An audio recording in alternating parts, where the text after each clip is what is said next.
But I don't expect at any time now or in the future that any country will ever have 100% foolproof intelligence.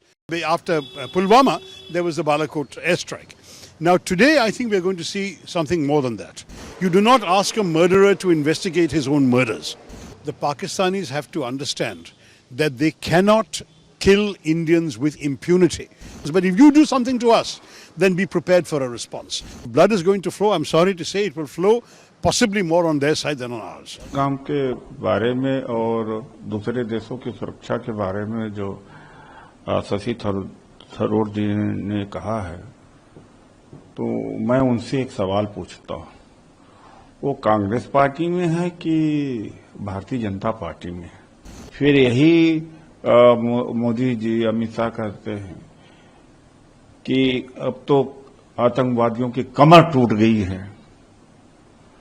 तो भैया full proof security की बात तो मोदी जी अमित शाह ये सरकार कर रही है। आप भारत सरकार को खंडन कर रहे हैं, सुपर बीजेपी मैन बन रहे हैं आप। उन्होंने दावा किया, हम थोड़ी कह रहे थे कि कोई परिंदा पर नहीं मार सकता। और यह भी कहा 2013-14 के चुनाव में कि मोदी जी प्राइम मिनिस्टर बन जाएंगे तो लाहौर तक घुस करके मारेंगे। शशि थरूर को यह नहीं पूछना चाहिए कि क्या घुस करके मारे? शशि थरूर को यह भी पूछना चाहिए कि कांग्रेस या यूपीए सरकार पीओके नहीं ले पाई, इसी पर बीजेपी घेरती है, तो शशि थरूर को पूछना चाहिए कि पीओके कब ले हैं आप? शशि थरूर को यह भी पूछना चाहिए कि जो बैचरन है पहलगाम में, जो ऑल पार्टी मीटिंग में झूठ बोला कि तो 2 दिन पहले खुला और टूरिस्ट ने और वहां के ऑपरेटर ने बताया, नहीं पूरे साल खुला रहता है। मुझे तो लगता है कि भारतीय जनता पार्टी वाले इतना बड़ा वकील नहीं हो पाएंगे। और दूसरी बात है, 9/11 के बाद अमेरिका में कौन सी घटना हो गई, चाइना में कौन सी घटना हो गई, कई देशों में कौन सी घटना हुई कि भारतीय जनता पार्टी ने उनको नियुक्त कर दिया है क्या अपना स्पोक्स पर्सन? बीजेपी जो दावा कर रही है उसको उनको नजर नहीं आ रहा, और जो विपक्ष जनून सवाल पूछ रहा है कि हमारी सिक्योरिटी लैप्स है, तो उस पर भी लेपापोती कर रहे हैं। I did so when it happened. I was actually in Lakshadweep with a parliamentary committee. But from there, with bad connectivity, I was still able to get out a message condemning it very strongly. I think there is no doubt anymore in anyone's mind. This is part of a pattern we have seen for a quarter of a century. Going back to Chhattisgarh in 2000 and going through so many other incidents. And most notably, of course, we've seen Uri, we've seen Sangrota, we've seen Pathankot, we've seen Pulwama, and now we have seen the horrors of Pahalgam. I think it's very clear there is a pattern. People are encouraged, trained, armed, equipped, and often guided from across the border. Then Pakistan denies all responsibility. Eventually, responsibility is established, proven, including by foreign intelligence agencies. And then India has to cede, but we tend not to escalate beyond the point. Last 2 times there was some retaliation. After Uri, we sent the government sent a surgical strike across the border, and after after Pulwama, there was the Balakot airstrike.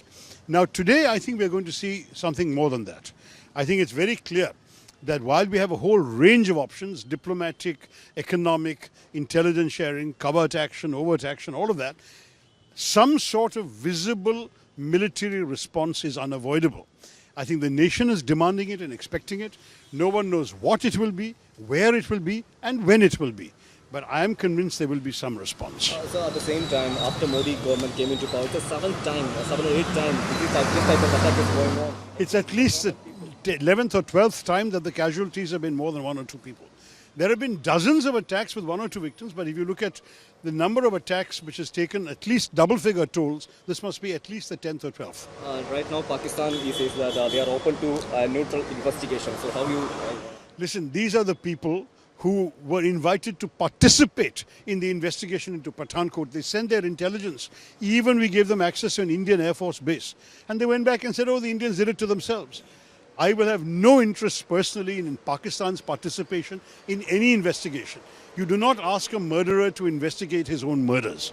All right. Now India said that every Pakistani is to go back to their Yes. country, and also they have stopped the Indus Valley Treaty as well. So how you see these measures taken by Indian government?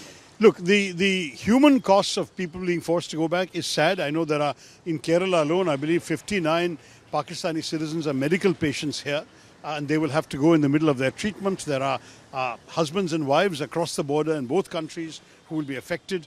There are complicated cases where one parent has one passport, the child has another passport. I feel sorry for them. But I think when the government wants to send a very strong signal that normal relations are no longer possible, this inevitably happens. Ordinary human beings are the victims. When it comes to the Indus Waters Treaty, it has not been abrogated. It has been placed in abeyance, which is like saying it's been suspended.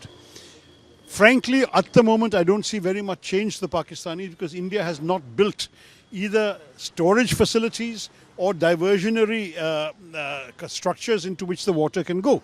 So we cannot suddenly say tomorrow, Pakistan, you're getting no water, because where will the water go? We can't flood India either. So it is more a symbolic gesture at this point. The treaty is in suspension. We will not feel ourselves bound by it.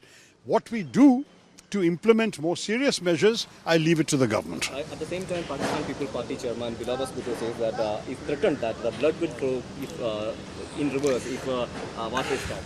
Look, there is all this inflammatory rhetoric.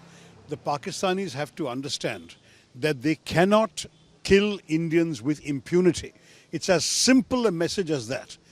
You want to leave your life in peace, we will not bother you, we will leave you in peace. We have no designs on Pakistan. We don't want to do anything to the Pakistanis ourselves, but if you do something to us, then be prepared for a response. I think that message is very clear. They can say what they like, and if blood is going to flow, I'm sorry to say it will flow possibly more on their side than on ours. One last question is about the opposition. Says that the intelligence has been failed, the government has been failed. Right now, MA Baby, the CPM General Secretary, says that the revoke of Article 370 is the main cause of these kind of issues happening in India. So, how would you see those? Look, as far as intelligence failure is concerned, it's obvious that there was not foolproof intelligence. Obviously, there was some failure, but the question is whether the inevitable investigation that is required should be the priority now, or whether a credible response should be the priority now. In due course, there will have to be an investigation by the government, because it's the government's own responsibility to fix accountability and figure out what happened. And I hope they will do so. But we've got the example of Israel, October 7th. The world's best intelligence services, according to everybody, were taken by surprise on October 7th just 2 years ago. And my own view very clearly is that it seems to me that just as the Israelis are waiting till the end of the war before they demand accountability and answers, similarly, we too should first see the present crisis through, and then definitely there should be an accounting. But I don't expect at any time now or in the future that any country will ever have 100% foolproof intelligence. Sometimes you succeed, sometimes you don't. We'll never know about the various terror attacks that were successfully thwarted. We only know about the ones we failed to thwart. That is normal in any kind of relationship. I do agree that there were failures, but I do not agree right now that that should be the main focus. Main focus should be the outrageous crimes committed against innocent Indian tourists, the damage that is sought to be wrought to the economy of Kashmir in order to increase discontent in Kashmir, the damage being done to communal relations even within India by their kind of inflammatory communal rhetoric when the general in charge of the Pakistan army says Hindus and Muslims can never live together. What is the message he wants to send? This is disgraceful, contemptible language, and we must stand up firmly and unitedly against it. To my mind, all of India is united in wanting to give a fitting response to the Pakistanis. Minutes before Narendra Modi in the Man Ki Baat says that the perpetrators will get a harsh hit response. So do you think this harsh hit response will give up at a time quickly for the... No, I'm sure it won't be too long in coming, but obviously the government will not signal what it is until it's happened. I mean, you have some desire to show some element of surprise in what you do, but there will certainly be a response. And what is more, I believe the nation will support whatever response the government judges appropriate, because we are no longer going to take this lying down. When we are talking, there are tensions going on in Pakistan and India borders. So how do you see those things? Look, it's sad. No one wants war. Any government of India is focused, first of all, on the development of India, on the economy, on the growth, on the prosperity of the Indian people. We don't want to be distracted by war. We didn't start this. And let's make that very clear. We are a country that is not interested in initiating war with anybody. It's not in our civilizational history. It is not in our recent political history. We are a country that wants to live in peace and focus on the well-being of our own people. Unfortunately, there are malign, evil men on the other side of the border who will not let us live in peace, who are determined to destroy all hopes of peace in our country. And that is why it is indispensable that we teach them a lesson so they're not tempted to misbehave like this again in future. The last question is about Trump, the statement. He said that India and Pakistan will figure it out one way or other. This is what Trump said. One way or the other, well, we're going to try. We've tried many ways. I think we'll try one more. And then we'll see how they're going to figure it out in response. And then if necessary, we'll respond again.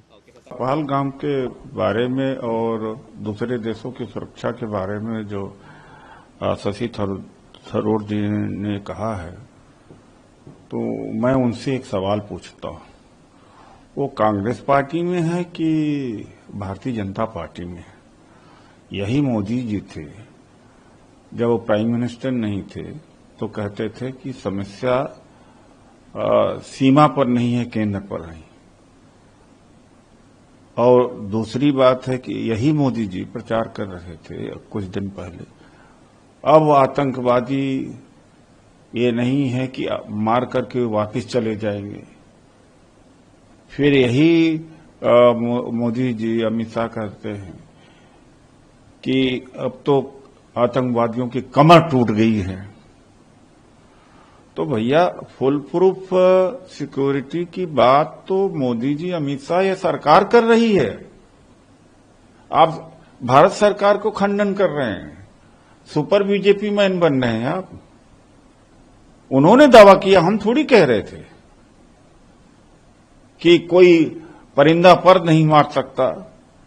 और यह भी कहा 2013-14 के चुनाव में कि Modi ji prime minister बन जाएंगे तो लाहौर तक घुस करके मारेंगे।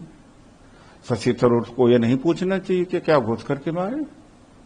शशि थरूर को यह भी पूछना चाहिए कि कांग्रेस या यूपीए सरकार पीओके नहीं ले पाई, इसी पर बीजेपी घेरती है, तो शशि थरूर को पूछना चाहिए कि पीओके कब ले हैं आप? और शशि थरूर को यह भी पूछना चाहिए कि जो बैथरन है पहलगाम में, जो ऑल पार्टी मीटिंग में झूठ बोला कि तो 2 दिन पहले खुला और टूरिस्ट ने और वहां के ऑपरेटर ने बताया, नहीं पूरे साल खुला रहता है। तो शशि थरूर क्या वकील बन गए हैं क्या भारतीय जनता पार्टी का? मुझे तो लगता है कि भारतीय जनता पार्टी वाले इतना बड़ा वकील नहीं हो पाएंगे। और दूसरी बात है, 9/11 के बाद अमेरिका में कौन सी घटना हो गई, चाइना में कौन सी घटना हो गई, कई देशों में कौन सी घटना हुई? इजराइल एक एक्सेप्शन था, यहां तो एक्सेप्शन थोड़ी है। उरी हुआ और पुलवामा हुआ, और इसके अलावा भी गुलमर्ग में हुआ, रजौरी पंच में हुआ, पहलगाम हुआ। तो शशि थरूर जी ये तय कर ले कि भारतीय जनता पार्टी ने उनको नियुक्त कर दिया है क्या अपना स्पोक्स पर्सन।